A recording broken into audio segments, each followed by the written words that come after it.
Bueno, buenas tardes. Bienvenidos a la tercera jornada del encuentro Letras en Uruguay de Oriente a Occidente, organizado por la Dirección General del Libro y la Casa de América.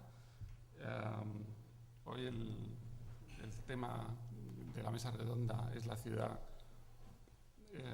la novela urbana. Para hablar de ello están tres autores uruguayos: Sofi Richero, Milton Fornaro y Rafael Cortázar. Sofi Richero estudió Letras en la Facultad de Humanidades y Ciencias de la Educación. Te retomo un poco, ¿no? Y en 1996 ingresó como cronista cultural en el Diario de la República. Ha trabajado en varios medios como cronista cultural, como la revista Postdata y El País Cultural, y participó en los trabajos trabajos en los libros Mujeres Uruguayas de Alfaguara, el tomo 1 y 2. En el año 2004 publicó su primera obra de ficción, Limonada, y en el año 2005 participó en el libro colectivo La Mirada Escrita. Algunos de sus escritos serán publicados pronto en colecciones de narradores jóvenes uruguayos que preparan la editorial Trilce y el sello Artefacto. Y desde el año 2001 trabaja en el semanario Brecha como editora de cultura. Bueno, buenas tardes, buenas noches. En primer lugar quería agradecer a Casa de América y especialmente a Ana María por esta invitación que para mí es, además de muy linda, bastante misteriosa, porque todos aquí mis colegas son escritores con trayectoria, con mucha obra. Yo tengo apenas un libro publicado, por lo cual fue una sorpresa recibir la invitación. Bueno, lo que yo escribí es una cosa más bien para ser leída, quizás pierda parte de la gracia que pueda tener al ser escuchada. Bueno, voy a leerla. Montevideo inexacta. 1. La ciudad o la crónica. El viaje humano consiste en llegar al país que llevamos descrito en nuestro interior y que una voz constante nos promete, escribió José Martí en su crónica Darwin y el Talmud. Desde que di con esta idea no pude inhibir una boba sustitución para beneficio de estas líneas. Si se escribe ciudad en donde antes estaba país, se arruina sin duda a Martí y en su lugar queda. El viaje humano consiste en llegar a la ciudad que llevamos descrita en nuestro interior y que una voz constante nos promete. Para abordar lo que aquí se advierte como inexactitud en Montevideo, un atributo consecuentemente estimulado como verosímil en nuestra declarada tendencia a la autoimagen, no hay género más oportuno que el de esa escritura mixta, por no decir propiamente inexacta, que es la crónica. La Montevideo que llevamos descrita en nuestro interior, la que una voz constante nos promete, es una ciudad inexacta o postulada como inexacta en muchos sentidos. Ella empezaría seguramente por su autoproclamado color gris y luego diría de su misterio, de su piedad, de su inquieta templanza. Hablará también de anacronía, virginidad, nostalgia, displicencia, sentimentalidad, aspereza, tristeza, rasura, provincianismo, embriaguez, opresión, modestia, hospitalidad, letargo, fracaso, alegría cívica, amable xenofobia, fidelidad o astucia, escala humana y así. Un rosario de atributos que buscan sugerir la idea de un conveniente misterio. La propia aplicación del modelo colonial a los espacios públicos de Montevideo habla de una fundación o un trazado de la ciudad también inexacto o al menos extrañamente equívoco.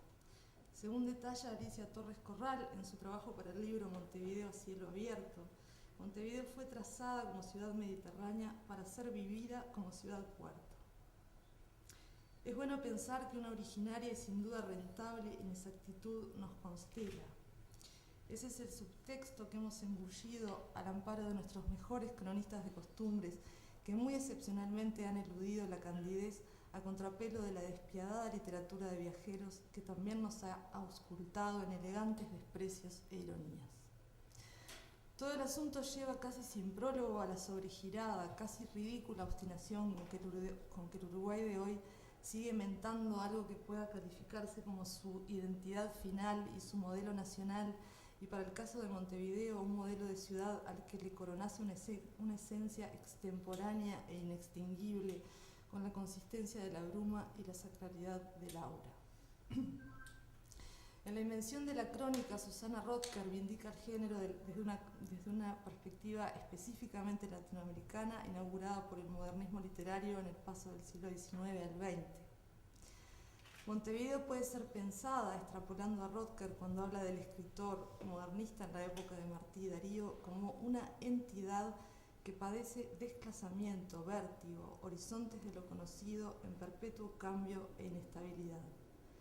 Montevideo se promueve a sí misma como entidad difusa y la palabra entidad no es inocente. La ciudad de la sospecha, la ciudad que cada quien sospecha de Montevideo, puede ser pensada, como sugirió alguna vez la poeta montevideana Concepción Silva Bellinson, como un lugar que muestra su secreto sin jamás revelarlo.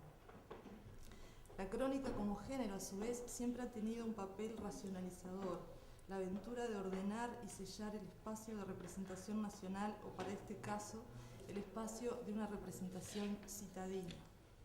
El género de la crónica modernista finisecular y la ciudad de Montevideo se parecen o comulgan. Quizás es Montevideo la que se empeña en consustanciarse con aquella.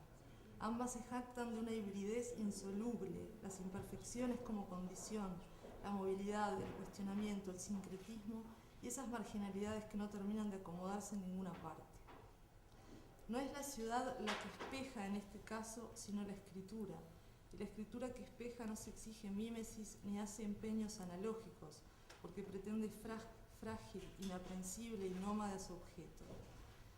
Además de una de nuestras más cortejadas autoimágenes, la inexactitud no es una condición que implique necesariamente conflicto. Montevideo es una ciudad orgullosa aun cuando no sepa quién es, o quizás por eso mismo. 2. El Día del Cordero, Ida.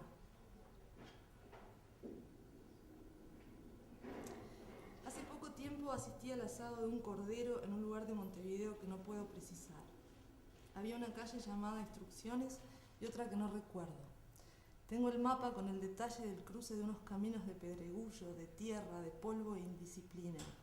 Ese mapa está hecho a lápiz o a tientas y es un mapa feliz que tiene un centro exacto a cuestas, un centro generoso a cuenta de nuestra ignorancia general. Ese mapa guía hasta Montevideo en lo que yo supongo un confín, y es una Montevideo indecisa como el color gris que se autopropugna desde la siempre inveterada costumbre que también tienen sus vientos. El ómnibus nos convirtió en los escolares de un paseo sabático a cuya redacción deberíamos abocarnos el lunes siguiente bajo la consigna de que vasta y desconocida es la trampa a la que llamamos Montevideo. La línea del 149 nos dejó en el destino un breve microcentro rural o suburbano, por así llamarle, supermercado, parada de ómnibus, un bar sin más pretensiones que el auspicio de una cumbia. Del centro en que nos dejó el ómnibus se desprendían desatinados caminos de tierra y parcelas secas imantadas por lo que ahí llaman macachines. Teníamos que llegar al camino de la Dorada y los caminos esos eran de desgastar los championes y sacar silbido a la I. Como si fuera frontera, fingíamos cansancios legendarios y en las esquinas o codas mirar y decir qué nuevo, qué nuevo, qué nuevo y enaltecedor confín. Había que llegar al centro de Montevideo en las afueras de sí y doblegábamos la inexactitud si había puestas, y de hecho las había. Llegamos primero a un predio militar que nos obligó a rodearlo, y eso convocó el comentario insustancial sobre los recientes y deslumbrantes derechos humanos de los muertos de los batallones infértiles. Y teníamos que rodear a los muertos que no estaban ahí, teníamos que saber cómo hacerlo. Y había una calle llamada Instrucciones y otra que no recuerdo. Estábamos inaugurando nuestra ignorancia sobre un silente verde seco sin departamento siguiente a la vista. Nadie sabía nada de San José, nadie dijo Canelones, no pusieron flores, ni siquiera alguno observó Florida. Era en el noroeste ese verde seco y ralo de la ciudad de Montevideo y era Montevideo. Por alguno de esos caminos se llegaba al asado del cordero en el día de cumpleaños de un delicado corrector del español, y mientras andábamos en el cálculo y bajo el sol, por lo menos advertíamos. Caminábamos con la bobera específica de los hacinados y estaban esas flores lilas obtusas del departamento de Montevideo en las sendas de nuestro irrumpir. Y como éramos los que íbamos, personas poco avisadas sobre la ruralidad de Montevideo y sobre la ruralidad de las flores de Montevideo en términos generales, tentábamos nombres con indulgente alegría botánica sobre esas flores comunes de color lavanda en las orillas. Esas flores o vegetales o yuyos lilas como haciendo pilas bautismales a cada acometida de nuestras interrogaciones hacinadas y brutales. El uno arrancaba la flor y el otro hacía el sarcasmo. Era una forma de burlar y perdonar nuestra común inadvertencia sobre Montevideo en su versión suburbana o rural, en su versión de campo irresoluble, en el extrarradio de nuestra pequeña verdad sobre Montevideo y donde suceden los casos policiales de cuneta, pensé, los casos de violación en las chircas, los casos del asesinato de la golpeada vencida y la escopeta, los tramos directos de los informativos en su momento del clímax policial. Y donde también se sucede la delicada matanza del cordero, la cosa agrícola imperturbable, los convites y los trueques de hortalizas, las luciernas en verano como nieve cosmopolita. Y había una calle llamada Instrucciones y otra que nunca supimos. Mientras caminábamos los urbanos por esos senderos de polvo, los pequeños ranchos de la precariedad exterior y el desaliño interior aparecían convenientemente aislados, obligando al desconsuelo y las conjeturas burguesas. ¿Por qué no han arreglado mejor esa casa los modestos? Y los idiotas felices que éramos entonces, incluso concedimos. Se ha vuelto indigna la pobreza, como dicen. ¿Cómo son los viajes de estos extraviados de la capital cuando tienen que arribar a la capital? ¿Qué líneas de transporte? ¿Qué clase de ambulancias? ¿Qué repartos? ¿Qué servicios? Deben defenderse del barro, protegerse del viento, sacar agua del pozo, inventarse la luz, la superstición, el mito.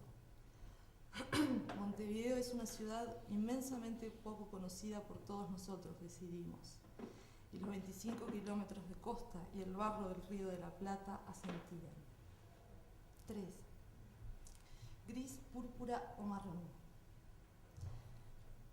Algunos montevideanos sienten injusta a esa tonalidad discreta que parece empastelar a la ciudad de Montevideo. ¿Qué ciudad tan gris?, proclaman, y gris es sinónimo de triste, de melancólico, ingrávido, abúlico, opaco.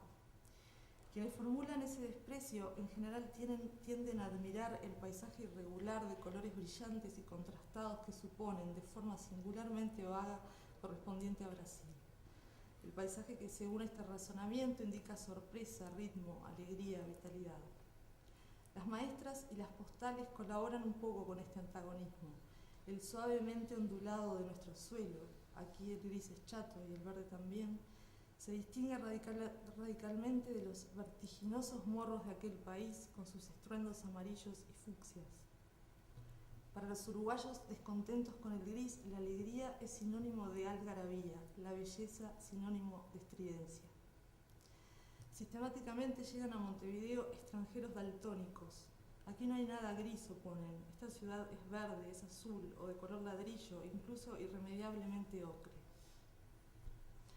Fue un inglés, William Henry Hudson, quien endilgó a los orientales la responsabilidad del color púrpura.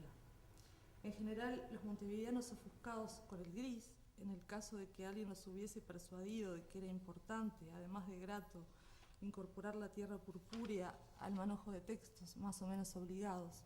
En general decía, esos montevideanos no están hoy en condiciones de invocar la acusación del inglés, el púrpura de la barbarie sanguínea reprochada por Hudson, para desestimar al púrpura como perfecto sustituto de esa cosa pizarrosa y desleída que creen ver en todos lados.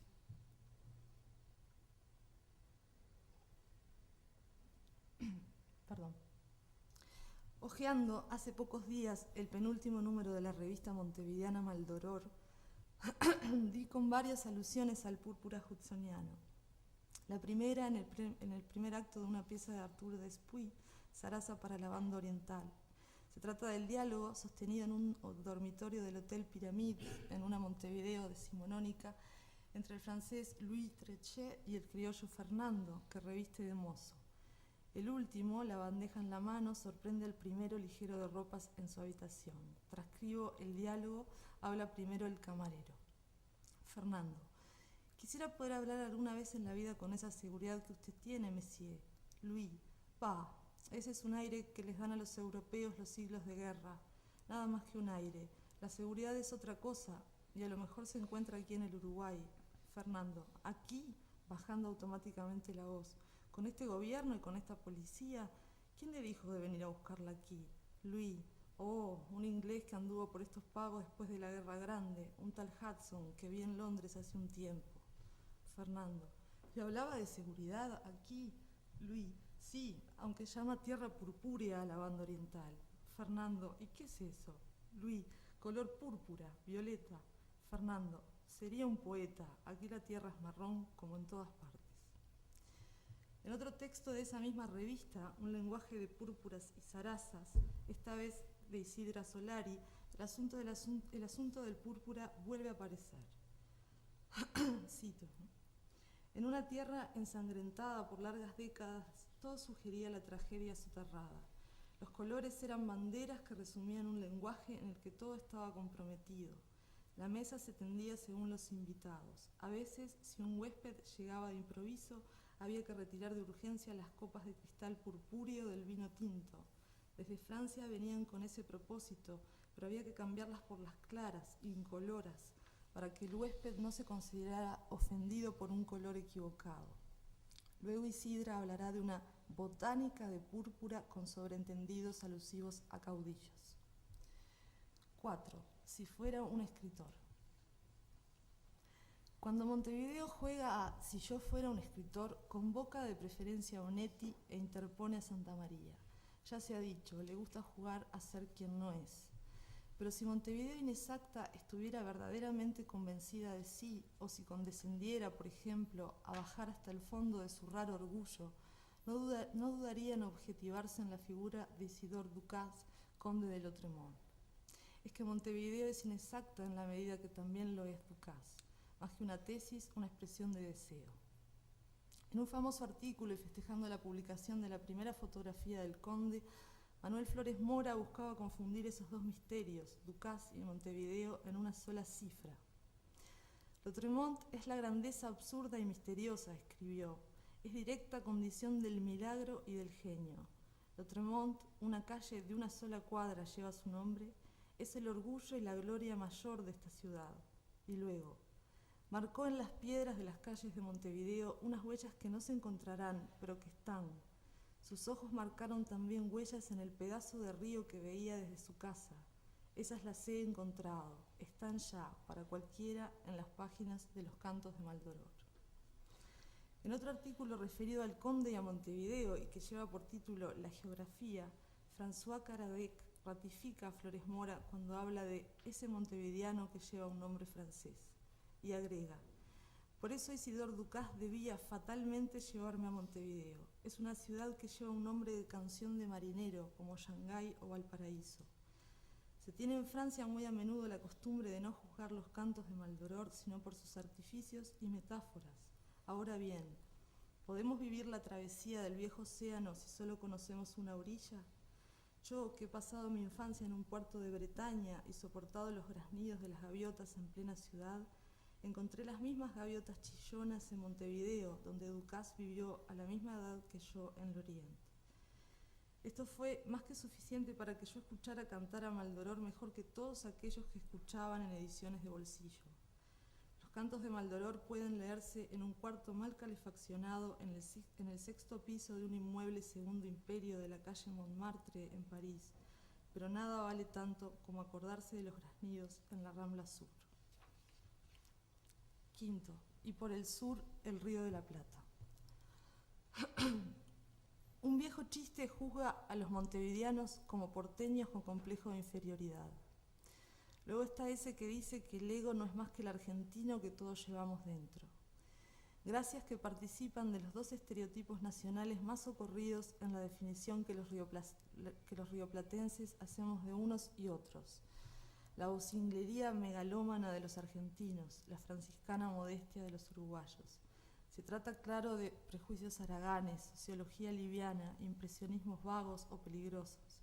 Pero los estereotipos idiosincráticos son eminentemente descorteses, no esperan a todos los invitados para comenzar la fiesta. Su elocuencia es retórica, no estadística. Jorge Luis Borges fue bellamente elocuente cuando describió así a Montevideo. Resbalo por tu tarde como el cansancio por la piedad de un declive. La noche buena es como un ala sobre las azoteas. Eres el Buenos Aires que tuvimos, el que en los años se alejó quietamente. Su publicitado fervor oriental no dejaba de tener algo porfiado e inmaterial, más cerca del antojo que de la convicción, parte de un esfuerzo por mantenerse fiel a un cierto juego de ilusiones íntimas. Sea como fuere, le hacía abrir comparaciones vehementes. Cito: los argentinos vivimos en la haragana seguridad de ser un gran país, un país cuyo solo exceso territorial podría evidenciarnos, cuando no la prole de sus toros y la ferocidad alimenticia de sus llanuras. Si la lluvia providencial y el gringo providencial no fallan, seremos la Villa Chicago de este planeta y aún su panadería. Los orientales no, de ahí su clara y heroica voluntad de diferenciarse, su tesón de ser ellos, su alma buscadora y madrugadora. Si muchas veces encima de buscadora fue encontradora, es ruin envidiarlos. El sol, por las mañanas, suele pasar por San Felipe y Santiago de Montevideo antes que por aquí. Su tesón de ser ellos, dice Borges, cómodamente inexactos podríamos apostillar nosotros. 6. El día del Cordero, regreso. Volví sola del asado del Cordero en un 149 sobre la medianoche, de la casa de mi amigo hasta la ciudad, o mejor, por la ciudad. Antes había tomado un taxi que se deslizó sin luces por ese camino rural o suburbano atestados de bichos de luz, crucificando la posibilidad de que los ojos se atuvieran a puntos cardinales. El taxi me dejó en la parada y en la parada había jóvenes, solos o en grupo, aguardando. Estaban vestidos de sábado, el pelo todavía húmedo, la ansiedad por que pasara todo o cualquier cosa rápido. Me subí con ellos y viajé por Montevideo mientras iban subiendo otros montevideanos que también viajaban a Montevideo y ya no por Montevideo. Yo no conozco esa ciudad ni esos tiempos y esperas y trabajos, esas formas pacientes de ir y regresar. Mis ojos, la forma de enfrentar la ventanilla eran las del turista, recelosa, desprevenida, alerta, estúpida. Yo era turista y no entendía que Montevideo veía. No tiene solución Montevideo. No se condensa a menos que se la elija con capricho. Es falso su gris, engañosa su piedad, relativa su espera, inexacta su planificación urbanística, discutible su anacronía, inviables ya sus indulgentes estiletes de comarca, mentirosa su hospitalidad, desorbitado su altruismo de horizontes aliviados, dudoso su ciclo de estaciones claras y precisas. Cuando el ejercicio de la condensación, igual yo la elijo diáfana. El viaje humano consiste en llegar a la ciudad que llevamos descrita en nuestro interior y que una voz constante nos promete. Y entonces yo digo diáfana y también digo inexacta, como una nube inofensiva o como una huella feroz de Ducás. Muchas gracias.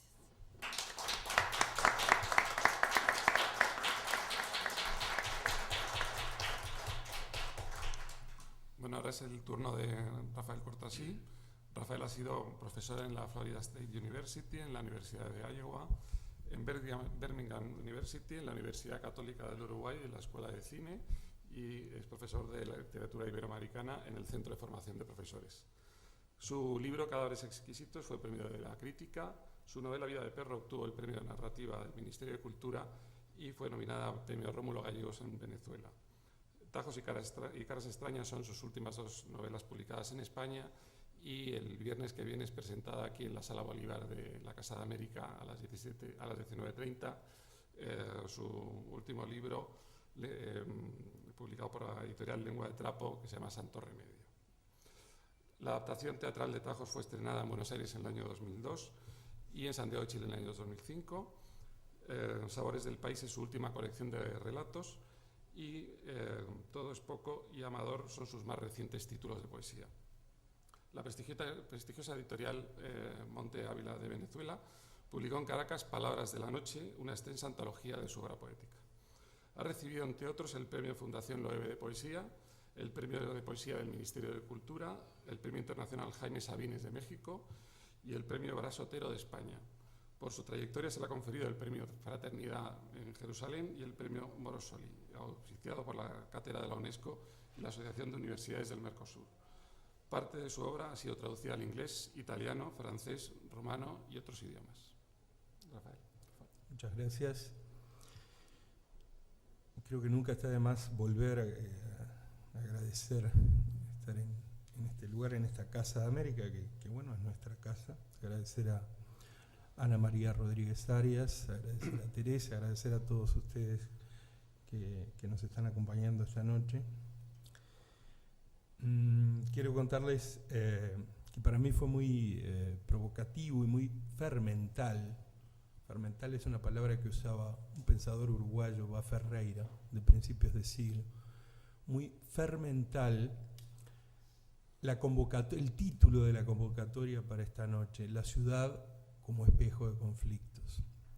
Y fue tan provocativo y tan fermental que, bueno, primero yo justamente estaba en Estados Unidos en ese momento y no pensé en ningún momento en una ciudad concreta, pensé en muchas ciudades que, bueno, tengo la fortuna de conocer, en especial en América Latina. Pensé en México, donde viví, pensé en Santa Fe de Bogotá, donde estuve muchísimas veces, pensé en Caracas, pensé en San Pablo, y pensé en otras ciudades, y en Montevideo, por supuesto, también. Y después pensé en aquellas ciudades de la imaginación literaria. Y esa ciudad como espejo de conflictos hizo que esa provocación, ese desafío, ese planteo, hizo que mi primera versión de esta ponencia fuera tal vez influido por los alrededores, el contexto. Hizo que hiciera una larguísima ponencia con todas las reglas del MLI Handbook, el Manual de Modern Language Association, y después me di cuenta que no tenía mucho sentido hacer ese entramado de citas y que lo que importaba era centrarse en la provocación inicial, la ciudad como espejo de conflictos. Y a partir de esa provocación, bueno, yo hice una reducción, una suerte de jibarización de esa primera ponencia, muy extensa, y yo creo que iba a ser más aburrida que en la versión presente. Y quiero contarles que hay una suerte de índice de 3 temas que están planteados en la ponencia. No quiere decir que estén planteados como aseveraciones o oraciones taxativas. Están planteados como problemas y como interrogación. Uno de ellos, que me parece que es el central, tiene que ver con el drástico cambio de la percepción del espacio urbano, ya no en la literatura uruguaya solamente, sino yo diría en la hispanoamericana, a partir de la irrupción de los medios electrónicos de comunicación. Un cambio muy claro en esa percepción del espacio urbano en varios escritores contemporáneos. Estoy hablando de escritores, podríamos decir, escritores del siglo XXI, porque están escribiendo en el siglo XXI, aunque hayan nacido evidentemente en el otro siglo. Ese es uno de los temas del que habla la ponencia, ese drástico cambio de percepción en el espacio urbano. Uno de los segundo tema, que tiene por supuesto que ver con el primero, es una revisitación de esta idea que está, bueno, esta clasificación que está en boga en cierta zona de la Academia Norteamericana, de los estudios postcoloniales, que tiene que ver con una división en términos de estudios culturales, geopolítica del mundo, en centro, semiperiferia y periferia. A partir de lo que yo considero que en la nueva narrativa, en particular hispanoamericana, se da como un cambio drástico de percepción del espacio urbano, también creo que se pueden introducir al menos ciertas dudas, ciertas interrogantes en esa idea de centro, semiperiferia y periferia. Digo, en la concepción clásica, Uruguay estaría casi en la periferia, o tal vez en parte en la semiperiferia. Pero creo que eso ha cambiado. Entonces, primer tema, cambio drástico de la concepción del espacio urbano. Segundo tema, un cierto cuestionamiento de esta división que es tan simple, pero que puede ser engañosa entre centro, periferia y semiperiferia. Y en tercer lugar, hacia el final, algo que me parece que se trató tangencialmente, pero que se planteó con cierta claridad el primer día, el día de la apertura de este encuentro, que es el tema o de la inexistencia o del rezago de la crítica frente, al lado de los creadores, de los narradores, de los que están realmente planteando una concreción estética de ese cambio en la percepción del espacio urbano. O sea, yo creo que la crítica va mucho más atrás, hay un desplazamiento, hay un desfasaje enorme de los aparatos críticos, si es que existen, con respecto a los narradores que sí han dado cuenta de este cambio del espacio urbano en sus obras, en sus novelas. Y por eso en la ponencia yo voy a nombrar a 3 narradores, entre los muchos que podría nombrar. Uno de ellos es uruguayo, podría nombrar otros, otro es boliviano y otro es barcelonés.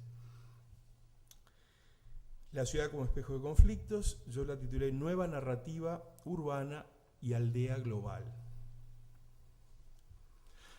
Al darse vuelta a la página del milenio, apareció en este siglo XXI, en el nuevo milenio, una serie de formas alternativas de narrar la ciudad, de narrar en la ciudad y de narrar desde la ciudad. Las diferentes preposiciones empleadas en el párrafo anterior imponen matices significativos que a menudo se verifican simultáneamente en una misma obra. Estas formas alternativas tienen que ver con profundos cambios en la percepción del espacio urbano por parte de los lectores y de los escritores. Estas formas devienen, por transformación, de las, entre comillas, consagradas formas de los años 50 y 60. Son diferentes en la medida en que integran, como personajes principales o como espacios intangibles, espacios sin espacio, no utopías, tal vez ni siquiera distopías, la insoslayable irrupción de los llamados mass media, como un otro lugar narrable, como un lugar virtual con efectos en la realidad cotidiana, como un espacio de tangibilidad diversa, susceptible de ser puesto en discurso narrativo. 1. Los orígenes. La literatura urbana contemporánea en América Latina fue reinventada de un modo rigurosamente singular por el escritor uruguayo Juan Carlos Onetti en 1950, cuando el pobre, mediano y o mesocrático empleado de una agencia publicitaria, Juan María Brausen, personaje absolutamente rioplatense, se pone a imaginar, a propósito de un guión que le sugiere escribir su amigo Stein, un lugar que existe solo en su mente y que a partir de allí comienza a existir en la realidad de miles de lectores como un referente tan nítido que deja atrás sus posibles fuentes de inspiración real o modelos probables que permanecen y actúan en la cooperación interpretativa del lector tan solo como fantasmas. La ciudad inventada en La vida breve por el personaje Juan María Brausen se llama Santa María. Onetti es el fundador de la narrativa urbana en el sentido profundo y clave que determinó buena parte del siglo XX. Sobre los pasos del argentino Roberto Arlt, Onetti descubre un mundo topológicamente invaginado que termina por desplazar y a la vez representar, contradecir, dialogar con o sustituir al real. 2. Los nietos de Faulkner. En sendos reportajes a varios de los autores del llamado boom latinoamericano de los 60 y en muchos trabajos de investigación, salta a la vista que la narrativa de los 60, urbana y no tan urbana, tiene una influencia reconocida por sus creadores, por sus autores, en la obra del norteamericano del sur, nacido en el estado de Mississippi, William Faulkner. Su Yoknapatawpha County, lugar imaginario del sur de los Estados Unidos, donde se cruzan historias y estirpes familiares, influyó en diversos grados en los grandes latinoamericanos del siglo XX. Macondo, de Gabriel García Márquez, es en cierto modo una traducción del lugar imaginario faulkneriano a la realidad selvática y en ese tiempo algo naif, todavía no hiperviolenta, de Colombia. Comala, por su parte, es la traducción y resignificación del invento faulkneriano en términos de un México profundo, cuasi criollista todavía o post-criollista, en la novela Pedro Páramo de Juan Rulfo. La celebrada La ciudad y los perros, de Mario Vargas Llosa, reinventa una Lima desde un realismo diferente y violento. En este panorama, el diseño de la Santa María onetiana tal vez sea el más nítido en términos de precursor de la narrativa urbana que vendría en los 70, 80, 90 y en este comienzo de milenio. Pero nada más y nada menos que eso. Una marca de origen. Santa María sería una marca de origen, un punto inicial en el génesis del relato urbano. La Santa María de Onetti es una ciudad real justamente por ser imaginaria. Es creíble por estar diseñada con precisión e imaginación sin límites. Santa María responde a la referencia de un lugar concreto, factible en términos de conglomerado literario. La Banda, la otra ciudad onetiana, que sin demasiada imaginación sería una suerte de correlativo, al menos en su nombre literario, de la Real Colonia en el litoral uruguayo, está edificada sobre los mismos parámetros post-faulknerianos.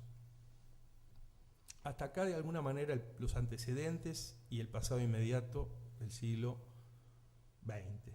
3. Los abuelos de la nada.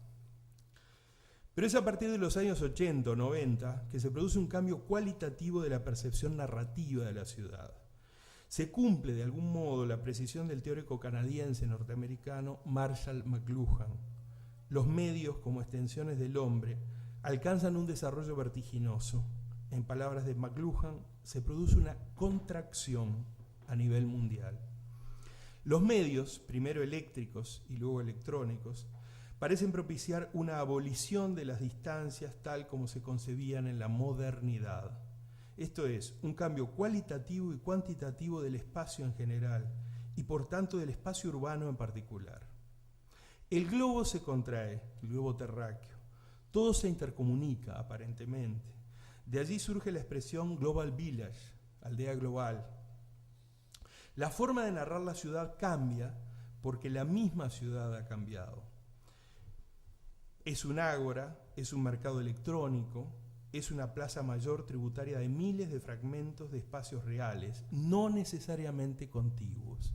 Y acá tal vez se plantea la gran diferencia con esa narrativa urbana de los años del siglo XX, de los años 60. No, ese espacio urbano no es necesariamente contiguo. Aquello de pinta tu aldea y pintarás el mundo, entonces puede ahora, en esta nueva realidad, tornarse confuso, ilusorio y tal vez solo fantasmáticamente preceptivo. Cuarto, la evidencia violenta. A la violencia individual multiplicada por un factor inimaginable propio de la postmodernidad y de la cultura del malestar, se le suma una tensión nueva que es, a su vez, proveedora de conflictos.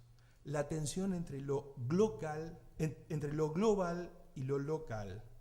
La dialéctica violenta que termina en un neologismo sintético, no sinérgico, al gusto de muchos académicos. Lo glocal.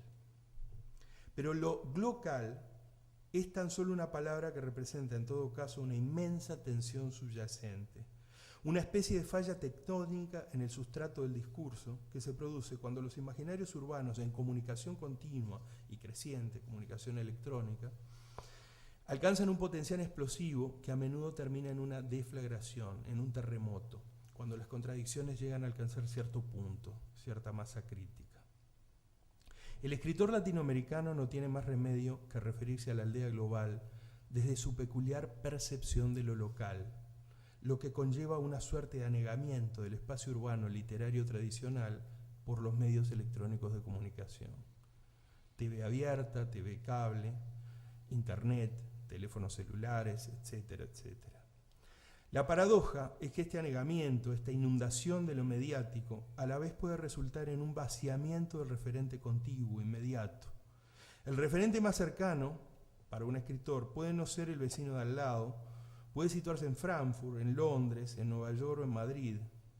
Estoy hablando para un escritor latinoamericano. Puede no estar ni en Nico Pérez, que es una pequeña ciudad uruguaya pequeñísima, ni en Pando, ni en el extremo norte de un país de escasa extensión territorial como Uruguay. Este fenómeno produce un enrarecimiento que resulta familiar, una homogenización que hace posible el intercambio de climas, monumentos, sitios clave y calles en una suerte de tiempo y espacio universales, peligrosamente globales. El adverbio peligrosamente no corresponde a un intento trasnochado de exclamación apocalíptica, pero tampoco se pretende una mansa aceptación de la integración, para emplear la famosa dicotomía que echó a rodar hace ya mucho Humberto Eco.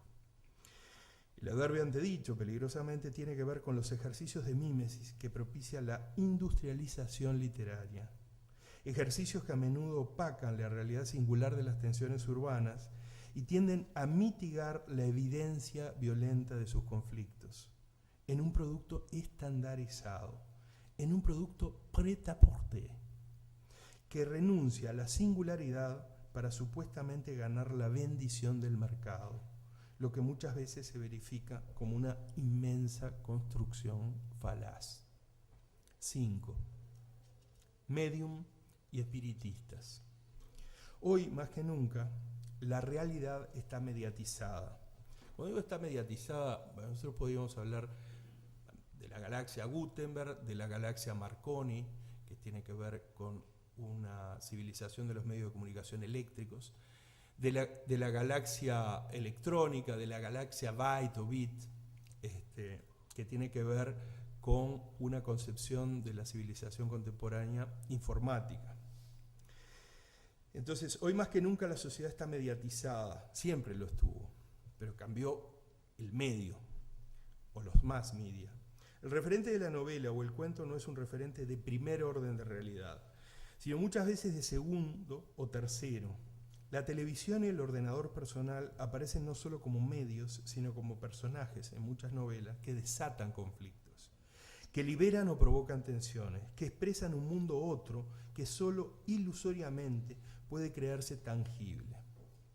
Las bombas caen sobre Bagdad en el receptor de cristal líquido de la televisión, mientras la familia, en algunas de las semiperiferias o en alguna de las periferias o en alguno de los centros, cena hamburguesas y french fries diseñadas en alguno de los centros posibles. Pero la pregunta acá es en cuál centro, porque si se distorsionó este espacio urbano, si ya no es contiguo, si ya no podemos hablar de esta u otra ciudad, porque hay una interconexión virtual pero absolutamente real, ¿de qué centro estamos hablando? ¿Dónde está el centro si el espacio se encuentra topológicamente perturbado, distorsionado al menos, con respecto a una visión cartesiana que era propia de la modernidad? El centro, el llamado centro, en ese esquema centro, semiperiferia y periferia, se ha subdividido para reinar mejor sobre las uniformizadas, globalizadas periferias. Hay varios centros. Aún es posible reconocer que esa multiplicidad de centros se encuentra en el hemisferio norte. Es una suerte de interconexión que define, en todo caso, una red de centros, pero proyecta imágenes fractales hacia el sur. Llámese CNN o MTV, Mac o PC, Victoria's Secret o el Corte Inglés. Fractales que producen microcentros de legitimación o deslegitimación, de conflicto y violencia, en mímesis proyectiva y solo en ocasiones en postura diversa con respecto a esa red centro, pero fundamentalmente en mímesis. Pero la semiperiferia o periferia, como es el caso de Uruguay y sus vecinos, desde el sur de Argentina hasta la frontera norte de México, no termina de interconectarse, a pesar de las buenas intenciones y de los cada vez más encendidos y frecuentes discursos. La circulación de obras de ficción es triangulada por alguno o algunos de los centros principales de la red, las llamadas metrópolis. Es clarísimo el caso de Madrid o Barcelona con respecto a publicaciones de ficción en habla española, pero podríamos hablar de Nueva York o podríamos hablar de, ya no tanto de París.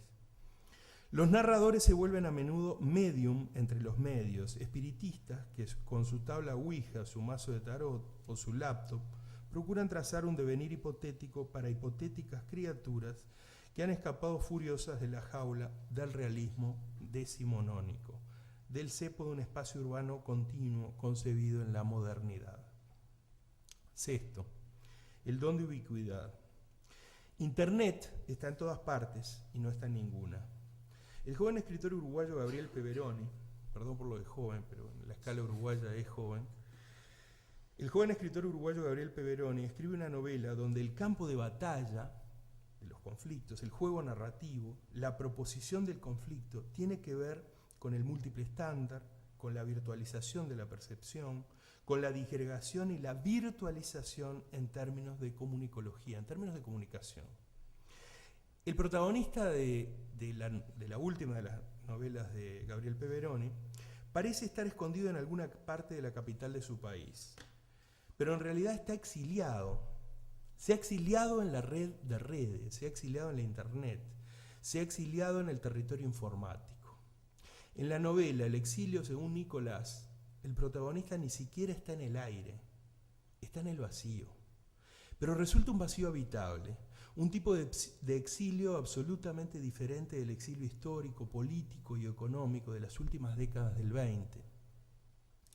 En otro orden, pero en análoga dirección de producción de sentido y comparecencia al referente, puede afirmarse que algo semejante a la tarea narrativa de Peveroni ha hecho el boliviano Edmundo Paz Soldán, reescribiendo la clásica novela del dictador latinoamericano en términos informáticos, cibernéticos, en su obra titulada Sueños Digitales. También, se podrían mencionar muchísimos, pero se podrían mencionar en particular ciertos pasajes de la bien conocida, que fue un bestseller, novela peninsular, española, Lo mejor que le puede pasar a un croissant, del barcelonés Pablo Tusset. En sus páginas, el humor y las idas y venidas carnales y concretas de la trama ocultan una suerte de búsqueda de la indeterminación por parte del protagonista. Un pintoresco español muy bien conectado a la red de redes. Alguien que termina por ser absorbido por el secreto y una forma concreta del no espacio. Un agujero simulado en medio de la metrópolis, de la epigonal ciudad o burgo por antonomasia del siglo pasado, del siglo XX.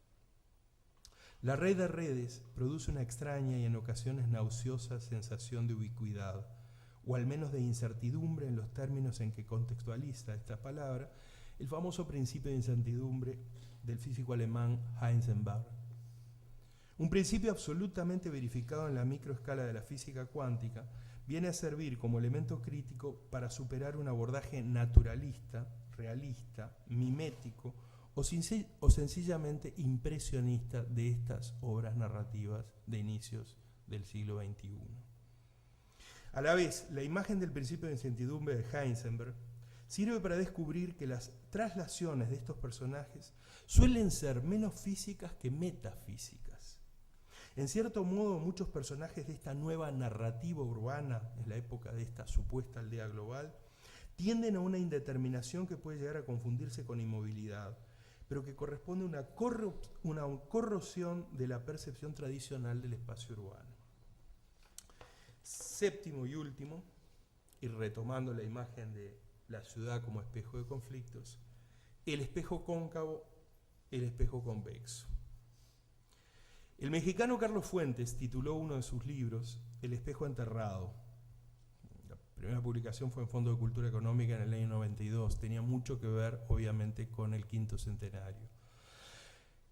La imagen del espejo enterrado, que trabaja en ese libro Carlos Fuentes, pretendía aludir de alguna forma, entre otras cosas, al irresuelto e interminable tema de la identidad, tan caro a los países de América, y en particular a Uruguay, como se demostró el día lunes. Por acción de la mediatización, por acción de los medios electrónicos, por efecto de la aceleración y superabundancia informativa, ese espejo se ha alterado. Es cóncavo en algunas partes, en otras es convexo. la forma de ese espejo es irregular, ya no está definida por la simplicidad del plano. La narrativa latinoamericana en una parte, y en particular la que por cuestiones de comodidad podemos llamar narrativa uruguaya del siglo XXI, también ha abandonado la planaridad del espejo, digamos esa vocación de mímesis. Enterrado o desenterrado, entero o quebrado con sus 500 años o 7 siglos de mala suerte. La ha abandonado para atenerse a la más compleja forma en que los sueños hablan de la verdad. La forma de este espejo sería una forma no lineal, una forma no planar, una forma invaginada como lo es la famosa botella de Klein. La botella de Klein es una superficie no orientable cerrada, es un recipiente que no tiene exterior ni interior. Fue diseñado por el matemático alemán Christian Felix Klein. Una botella de Klein espejada sería, por más complejo que resulte esto de una botella que no tiene ni interior ni exterior, pero imagínense la espejada, sería más adecuada para rescatar las versiones de la realidad que da esta nueva narrativa que un simple plano especular narcisístico y convencional, que solamente invierte mecánicamente el lado izquierdo por el derecho y viceversa, sin alterar ni resignificar la forma ni las relaciones entre los puntos de la imagen original, cosa que sí hace esta narrativa nueva. El recipiente de Klein espejado sería una forma que no simplemente reflejaría los conflictos, sino que los patentizaría de otro modo al ponerlos en discurso, los situaría en una curvatura a veces extraña, los provocaría o los modificaría al decirlos, al pronunciarlos, al ponerlos en obra. En todo caso, esta puesta en obra que están haciendo estos narradores sigue y seguirá siendo, al menos por un tiempo, de muy difícil seguimiento por un aparato crítico que va a la saga, va detrás, va desfasada de los narradores que sí vivencian con una enorme intuición y muchas veces lucidez este cambio significativo y disruptivo del espacio urbano, de sus tensiones y conflictos. Muchas gracias.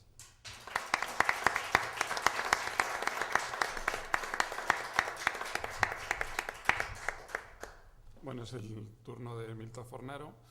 Milton ha sido codirector del Diccionario de Literatura Uruguaya en el año 1986.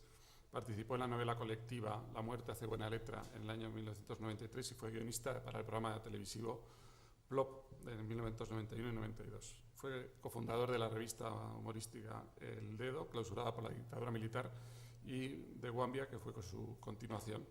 Es autor de una obra teatral, Coquita Superstar, y de varios libros de cuentos, el último de los cuales es Murmuraciones Inútiles en el año 2004. Como novelista ha publicado Hoy fue uno de estos días en el año 1993, Si le digo le miento en el año 2003 y Cadáver se necesita en el 2006. Por Si le digo le miento obtuvo el premio internacional Grisan Cobur en el año 2005 para escritores sudamericanos. Esta novela fue traducida al italiano y saldrá a la venta en enero del año 2007. Murmuraciones Inútiles recibió el Premio Nacional 2005, otorgado por el Ministerio de Cultura como la mejor obra narrativa publicada en Uruguay en el año 2004. Buenas noches, muchas gracias. También agradezco a Ana María Rodríguez y a sus colaboradores de Casa de América habernos invitado y estar promoviendo parte de la literatura uruguaya. A mí el tema de la ciudad como espejo me sugirió un título que es Los militares profanadores de la ciudad. Cuando en Latinoamérica se habla de la ciudad como objeto de la literatura, se asocia el término a las grandes urbes.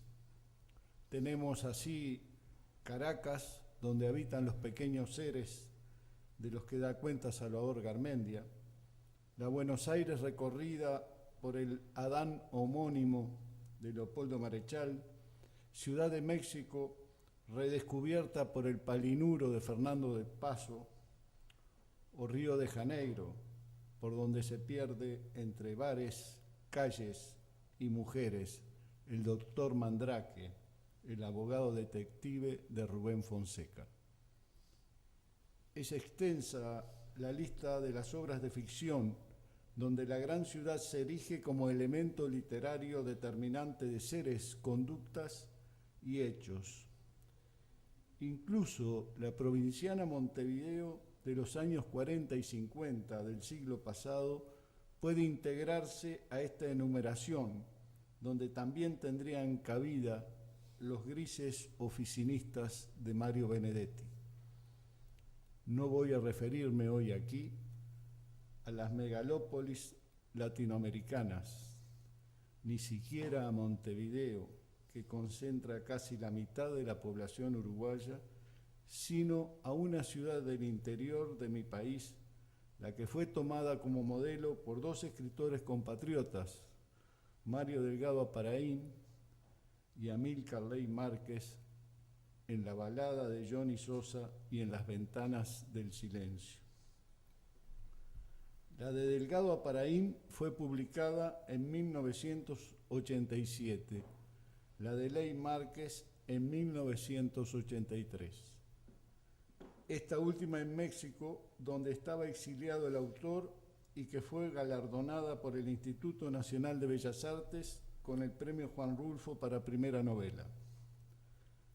El dato de la publicación, año y lugar, no es menor, puesto que Las ventanas del silencio no podría haberse publicado en Uruguay porque allá todavía padecíamos la dictadura militar que formalmente se instaló el 27 de junio de 1973 y se prolongó hasta el 1 de marzo de 1985 con la asunción del primer gobierno democrático, luego de más de 11 años de libertades conculcadas, de oprobios, prisión y muertes. Si bien Mario escribió y concluyó La balada de Johnny Sosa en plena dictadura, me consta, así como el grueso de la población activa estaba y está aún hoy afectado al sector servicios y dentro de este son caudal los empleados dependientes del Estado. En aquella época, en la ciudad había un instituto de enseñanza media, un liceo público y dos privados, católicos aunque no confesionales, 3 cines, hoy no hay ninguno, un cineclub, 2 y a veces hasta 3 elencos de teatro, iglesia catedral, 2 clubes sociales fuertes, uno elitista y su contracara el democrático, tendencia anunciada en su mismo nombre. Había liga de fútbol y también de básquetbol, 2 periódicos y también un par de radioemisoras. Los bares se encontraban diseminados por toda la ciudad y en aquellos años 60 y 70 del siglo pasado era infrecuente ver mujeres solas en sus mesas. Frente a la plaza principal, con estatua ecuestre de uno de los 3 héroes nacionales, sigue estando la jefatura de policía y la cárcel. A exactas 3 cuadras de la plaza y a 4 de la catedral están los prostíbulos, a los cuales nadie llama así sino los quilombos.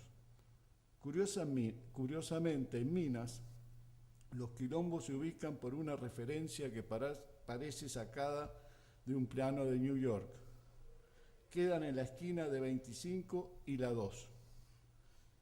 El espejismo fonético se diluye al llegar a esa esquina y comprobar en los carteles indicadores que 25 corresponde en verdad a 25 de mayo, por la fecha patria de Argentina, y la 2 es en realidad la calle Enrique la 2, que rinde homenaje a un notable lugar cuyo nombre, mal que les pese a sus descendientes, está indefectiblemente asociado a luces rojas, música estridente y mujeres de vida dura, que los hipócritas siguen calificando como mujeres fáciles.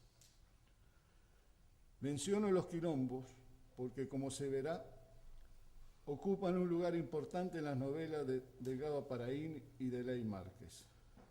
Sin agotar la radiografía de la ciudad, dejé para lo último, aunque no menos importante, el hecho de que aquel era el centro de la región militar, una de las 4 en que se dividía el país guerrero de entonces. En la época que transcurren las novelas aludidas, Al frente de esta región estaba el general Gregorio Álvarez, el siniestro Goyo, uno de los militares golpistas, junto al civil Juan María Bordaberry, hoy preso por la justicia uruguaya después de 30 años de impunidad. Finalmente, el Goyo se autoproclamó dictador. La ciudad también era asiento de un cuartel de infantería. Como dije, soy un testigo implicado, porque vivía en Minas en aquellos años y con Mario y Amílcar éramos, y lo seguimos siendo, amigos, a pesar de que a este le llevamos casi 10 años. También porque en mi novela, Si le digo le miento, aludo a la ciudad en el periodo que fue profanada por los militares. El crítico uruguayo Ángel Rama, en La ciudad letrada, al bucear en los orígenes de las ciudades latinoamericanas, dice: aunque se siguió aplicando un ritual impregnado de magia para asegurar la posesión del suelo, las ordenanzas reclamaron la participación de un script en cualquiera de sus divergentes expresiones, un escribano, un escribiente o incluso un escritor para redactar una escritura. A esta se confería, dice Rama, la alta misión que se reservó siempre a los escribanos, dar fe. Una fe que solo podía proceder de la palabra escrita, que inició su esplendorosa carrera imperial en el continente. Hasta aquí Rama. Siguiendo su razonamiento, es el turno de los escritores, quienes a través de la verdad de las mentiras proclamadas por Mario Vargas Llosa para la ficción, darán fe pública, no sobre una fundación de marcación de terrenos y títulos de propiedad, sino sobre la profanación que tuvo lugar y que a 30 y tantos años sigue viva en la memoria que conservan estas novelas. La balada de Johnny Sosa y Las ventanas del silencio tienen muchos elementos comunes.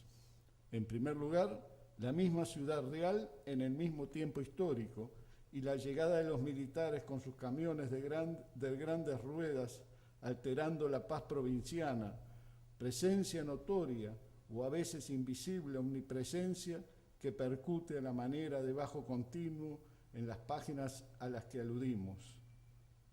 Ambas novelas se inscriben en el realismo y las dos historias están narradas utilizando la tercera persona del singular. Tanto una como la otra están contadas desde el punto de vista de los civiles indefensos, predominando la ternura hacia los oprimidos y el humor, sarcasmo en Ley Márquez y fina ironía en Delgado Aparaín. Esto es para referirse a los profanadores y a sus acólitos citadinos. Ninguna de ellas es panfletaria, pecado común en el que incurren muchas obras de denuncia, sino que las dos se caracterizan por la sutileza y casi diría las buenas maneras del decir. Si fueron escritas con rabia y dolor, lo que predomina es la compasión. Pero por sobre todas las semejanzas, la que considero más importante reside en que las dos novelas rescatan el viejísimo arte de contar historias, esa magia que atrapa al lector y lo seduce, enamorándolo para que acompañe al autor hasta el final. Encantamiento que perdura aún después de cerrar el libro. Delgado Aparaín y Ley Márquez no tienen lectores, sino cómplices. No obstante los rasgos en común antes enumerados, las dos novelas gozan de saludable singularidad. La balada de Johnny Sosa, con el pretexto de recorrer la historia del protagonista, un pobre negro soñador empedernido que canta en un idioma inventado que a sus oídos atrofiados tal vez le suene a inglés, traza una parábola sobre la dignidad humana, dando voz a quienes no la tienen, a los desheredados, a quienes, con militares o sin ellos, siempre han estado en el fondo de la bolsa. A partir de la peripecia de Johnny, Delgado Aparaín recrea la ciudad invadida.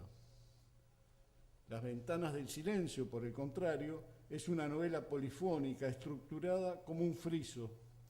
En un lapso breve, en tan solo un invierno, las diferentes voces, las historias personales de los habitantes de la ciudad se complementan y componen la historia colectiva que trasciende los 3 meses más fríos del año.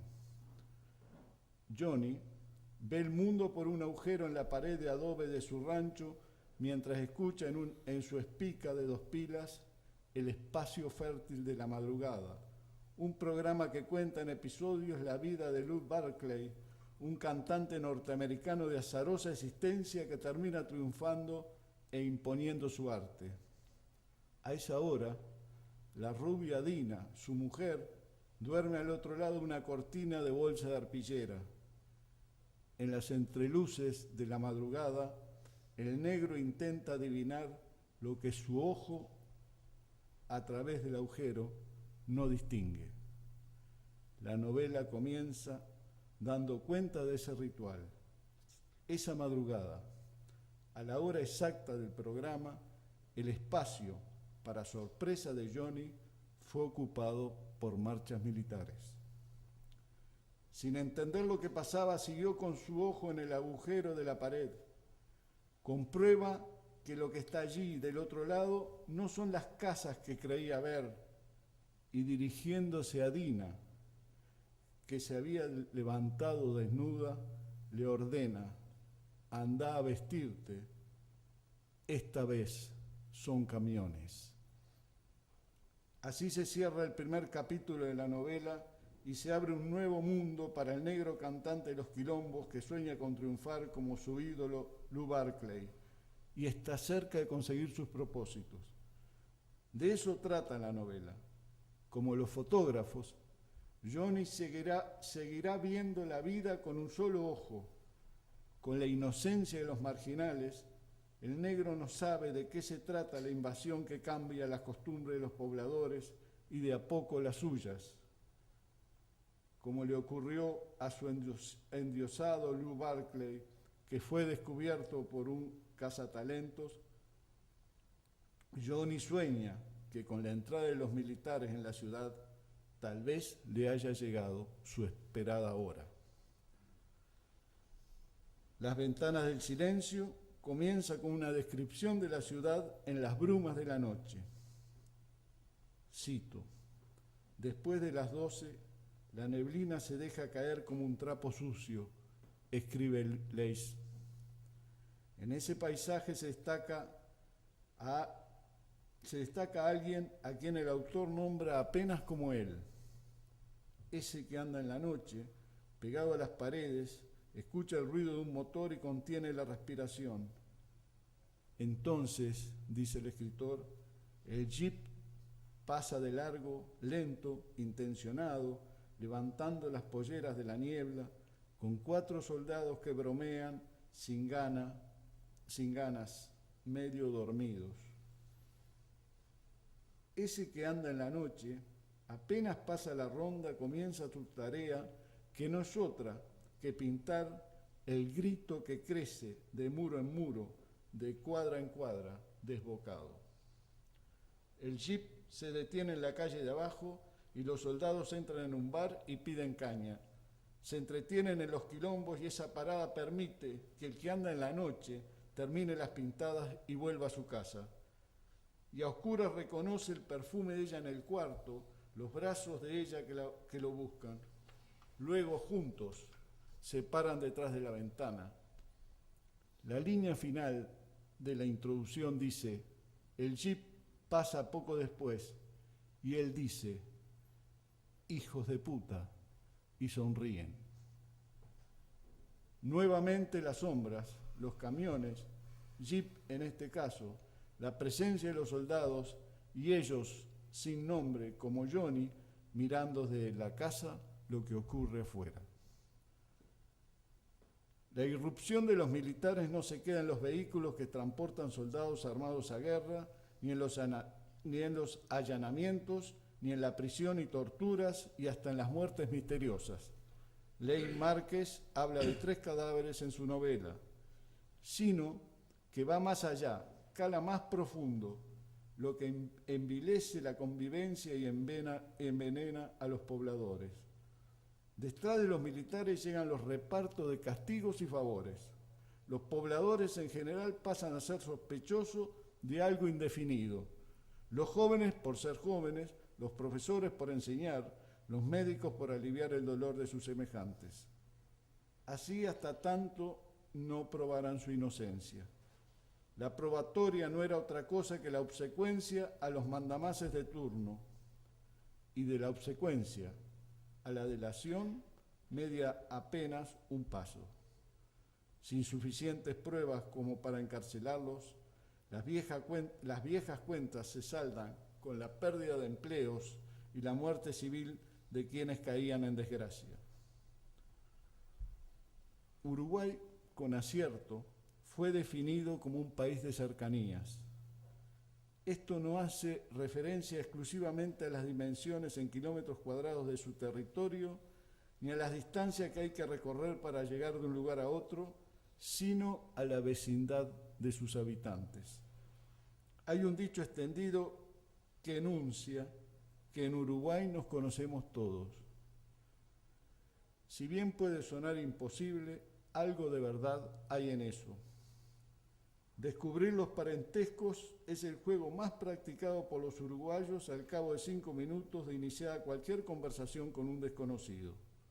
Pruebas al canto, que aluden a 2 escritores que nos acompañaron esta semana. A Carmen Posadas la conocí a través de sus libros, luego personalmente, pero mucho antes de eso sabía de su existencia porque sus tíos Juan Martín y Laura viven casa por medio de la mía. Es así.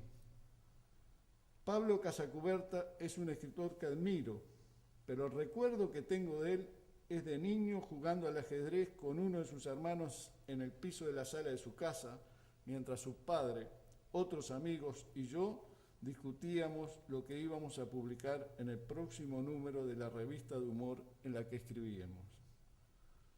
Perdón por la digresión, pero el país de cercanías no es una frase vacía. Si trasladamos ese concepto a una ciudad del interior del país con tan solo algunas decenas de miles de pobladores, el efecto es más evidente y en dictadura fue devastador.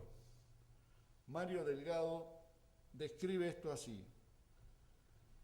Así fue como en Mosquitos, hasta entonces endulzado por la armonía empobrecida de los años y los faroles nocturnos, comenzó a desentramarse un sentimiento desconocido entre los pobladores que los inducía a cruzarse de vereda cuando venía otro y a enemistarse entre sí por desconfianzas nunca dichas. A la larga, mientras el coronel Valerio mateaba en camiseta en la oscuridad del porche, aquella sin razón logró que muchos colocaran a sus hijos detrás de la balanza de correo o que suplantaran en la oficina de catastro a los que se iban del pueblo a causa de los potentes ladrillazos que a horas imprevistas del insomnio se hacían polvo contra las ventanas. Al no existir el freno de las leyes, al estar abolida la Constitución, los militares impusieron sus reglas. Su perversa lógica guerrera en tiempos de paz los obligó a crear enemigos donde no existían. Solo la presencia del enemigo justificaba su permanencia en el poder. No fueron pocos los civiles que creyeron esos cantos de sirenas y colaboraron gustosamente, algunos con inflamada unción patriótica, la mayoría por intereses mezquinos de medrar cerca del poder. Otros, los que no fueron muertos, encarcelados o debieron exiliarse, quedaron detrás de las ventanas del silencio. Unos y otros perdieron, como el negro Johnny Sosa, la inocencia. Es lo que ocurre cuando los militares profanan la ciudad. A eso se refieren estas 2 novelas que dicen de nosotros, de la condición humana, estemos de un lado o del otro de la calle. Muchas gracias.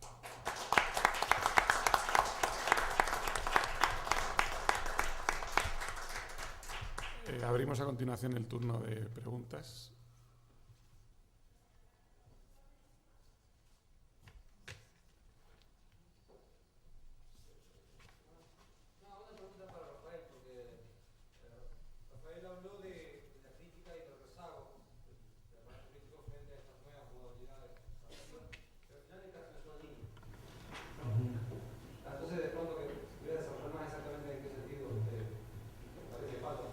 Sí. Sí, no, porque me da la impresión de que había cierto aire nostalgioso también ese pedir que se desarrolle el aparato crítico frente a esa enorme fragmentación de la producción narrativa que vos señalaste de las causas. Si es eso, yo me preguntaría si no es un poco quimérico, debido justamente a las circunstancias que vos mencionaste, la tensión entre sobre todo esa idea que me parece correcta de la aparición de espacios que ya ni siquiera están contigo, sino que de alguna forma se solapan, se cohabitan, pero no siguen siendo distintos, ¿no? No sé si me explico. Sí, creo que sí.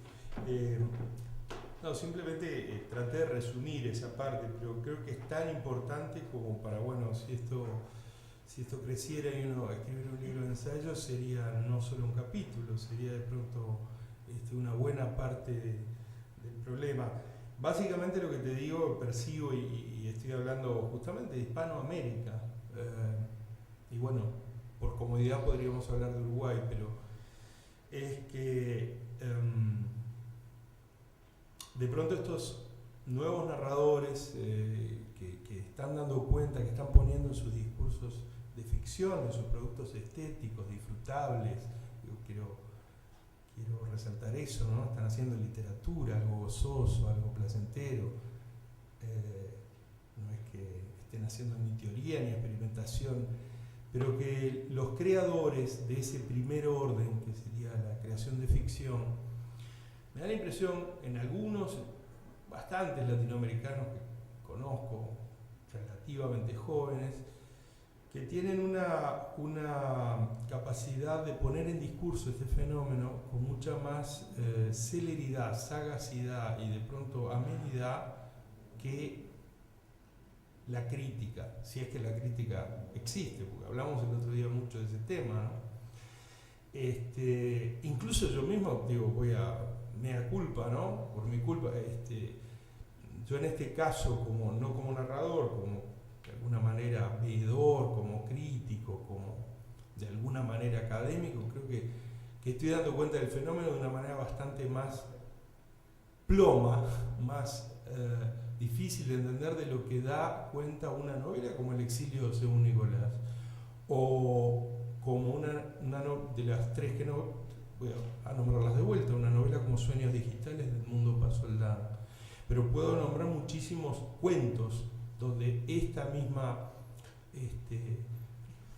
digamos cambio drástico de la percepción del espacio urbano se da. Entonces veo que hay una lucidez y una suerte de razón poética no digo poética en un sentido, en estos narradores que los hace ver y los hace poner en discurso algo que de pronto el aparato crítico no lo percibe, no solo en la realidad, no lo percibe en esos discursos narrativos. Y es problemático, y es desorientador, y a veces